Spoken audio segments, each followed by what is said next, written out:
இங்க ஒரு ராஜா அவர் சொல்றதை செய்யறவங்களுக்கு நிறைய தங்கம் தரேன்னு சொல்றாரு.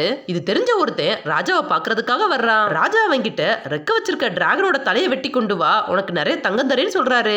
இவனும் சரின்னு அந்த டிராகன் வாழ்ற குகைக்கு போய் அது கூட பயங்கரமா சண்டை போட்டு அந்த டிராகனோட தலையை எடுத்துட்டு வர்றான். அவரோ 2 கொம்பு இருக்கிற டிராகன் கிடையாது, ஒரு கொம்பு இருக்கிற டிராகனோட தலையை கொண்டு வான்னு சொல்றாரு.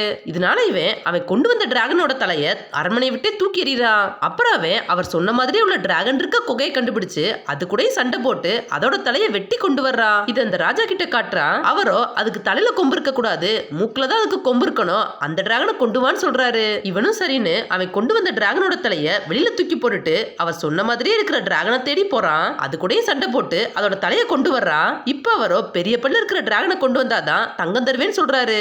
இவனு கடுப்பாகிட்டு அந்த டிராகனையும் கொண்டு வந்து கொடுக்குறான். அப்பவும் அவரு இதுவும் இல்ல இன்னொரு டிராகன் மாத்தி மாத்தி சொல்லிக்கிட்டே இருக்கிறாரு. இவனும் அவர் சொன்ன மாதிரியே உள்ள ஒவ்வொரு டிராகனா கொண்டு வந்துட்டே இருக்கிறான். கடைசியா ஒரு டிராகனை பார்த்ததும் ராஜா ரொம்ப சந்தோஷப்படுறாரு. இவனும் தங்கம் கிடைக்கணும் சந்தோஷப்பட அவரோ அது பச்சை கலர்ல இருக்க கூடாது, ரோஸ் கலர் டிராகன் தான் வேணும்னு சொல்றாரு. இதனால இவன் ரொம்ப கோவப்பட்டு கடைசியா அந்த ராஜாவோட தலையையே வெட்டி தூக்கி போட்டுறான்.